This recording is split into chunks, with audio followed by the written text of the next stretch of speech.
नमस्कार दोस्तों, हिंदी मंजूषा चैनल पर आपका स्वागत है। चलते हैं कहानी मंच की ओर। आज की छोटी सी कहानी जो कि जीवन के प्रति हमारी सोच बदल सकती है। कहानी एक माँ की सच्ची खुशी से संबंधित है, जिसका शीर्षक है सच्ची खुशी। कहानी शुरू करती हूँ। गांव के बाजार की सुबह में ओस अभी भी खजूर की छतों को भिगो रही थी। झुककर माया देवी कबाड़ की गाड़ी को खींचते हुए बड़े बाजार के सामने से गुजरी। सालों के चलने से उनके पैर कठोर हो गए थे।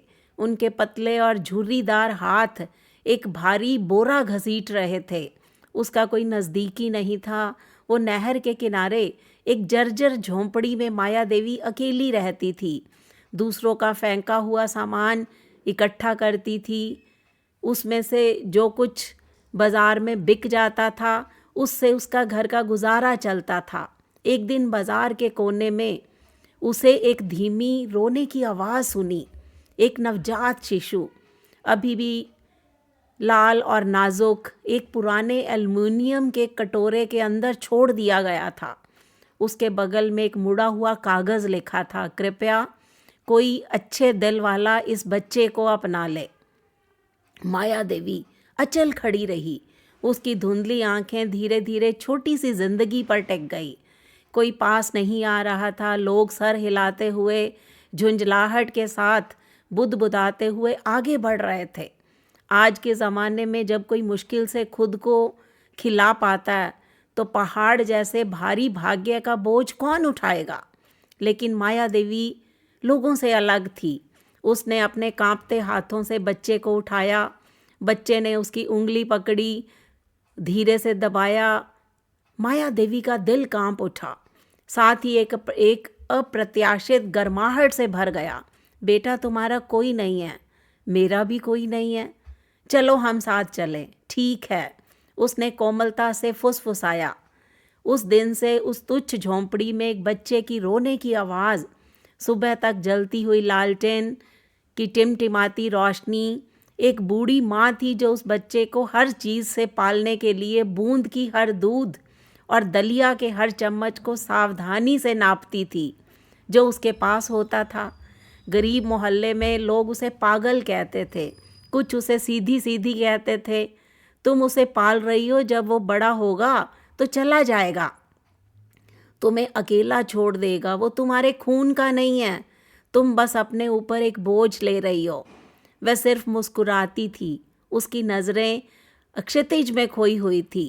हो सकता है ऐसा भी हो, लेकिन अब मेरे पास एक बच्चा है जो मुझे माँ कहता है।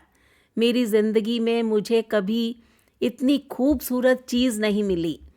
उसने बच्चे का नाम दीपक रखा। हालांकि सब उस बच्चे को दीपा दीपा कहते थे। वो सख्त भीगी हुई रोटियां, पैबंद लगे कपड़ों के साथ बड़ा हुआ, लेकिन साथ ही मूल्यों, सम्मान और प्यार के साथ भी, जो उसकी माँ ने उसमें डाले। उसमें पढ़ाई की लगन पैदा की। उस रात माया देवी देर रात तक गत्ता और बोतलें इकट्ठा करने जाती थी। थकने के बाद दीपक की स्कूल यूनिफॉर्म धोती थी। लड़का उसे देखकर खुद को बेहतर बनाने के लिए अधिक प्यार और ताकत महसूस करता था। वह हमेशा अपनी कक्षा में सबसे अच्छा था और छात्रवृत्ति के साथ कनाडा के चिकित्सा संकाय में प्रवेश लेने में सफल रहा। जिस दिन उसे स्वीकृति पत्र मिला तो दीपक अपनी माँ को गले लगाकर खूब रोया। वह मुस्कुराई। उसके हाथ में 200 मुड़े हुए पैसे रख दिए।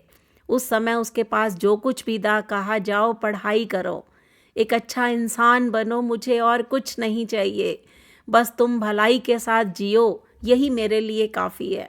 20 साल बाद पुरानी और छेद वाली झोंपड़ी एक मामूली कोठरी में बदल गई। उस दिन कनाडा में अपनी इंटर्नशिप से लौटने के बाद पूरा मोहल्ला घर के सामने इकट्ठा हो गया, यह देखने के लिए कि डॉक्टर दीपक अपनी माँ को शहर ले जाने के लिए आ रहा है।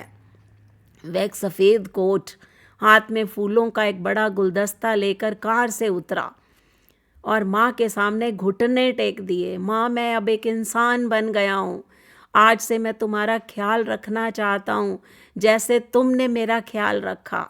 पड़ोसियों ने माया देवी की झुर्रियों वाली आंखों को गीला होते देखा, लेकिन वे पहले कभी भी चमक नहीं रही थी। उसे यह पहचानने के लिए किसी की ज़रूरत नहीं थी कि वह सही थी। उसकी खुशी वही थी, एक आभारी बेटा जो प्यार और नेकी से भरा हुआ था।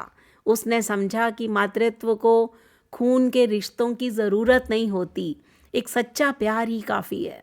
उस दिन जब दीपक उसके सामने झुका तो पूरा मोहल्ला चुप हो गया। कुछ को पुराने समय की हंसी याद आई, दूसरों की आंखों से आंसू नहीं रुक पाए। जब उन्होंने बूढ़ी कांपती हुई महिला को अपने बेटे के बालों को सहलाते हुए देखा तो एक लंबा और सफल इंसान था। बेटा, मैं अब बूढ़ी हूँ, मुझे विलासिता या धन की ज़रूरत नहीं है। मैं बस तुम्हें भलाई के साथ जीते हुए, लोगों का इलाज करते हुए, लोगों की मदद करते हुए देखना चाहती हूँ। यह मेरे लिए शांति से मरने के लिए काफ़ी है। दीपक ने उसके सालों से कठोर हुए हाथों को कसकर पकड़ा। माँ, तुमने पूरी जिंदगी मेरे लिए त्याग किया, अब मेरी बारी है तुम्हें शांति और खुशी देने की। अब तुम ना तो भूख का सामना करोगी, ना ही अकेलेपन का। मुझे तुम्हारा ख्याल रखने दो जैसे तुमने मेरा ख्याल रखा।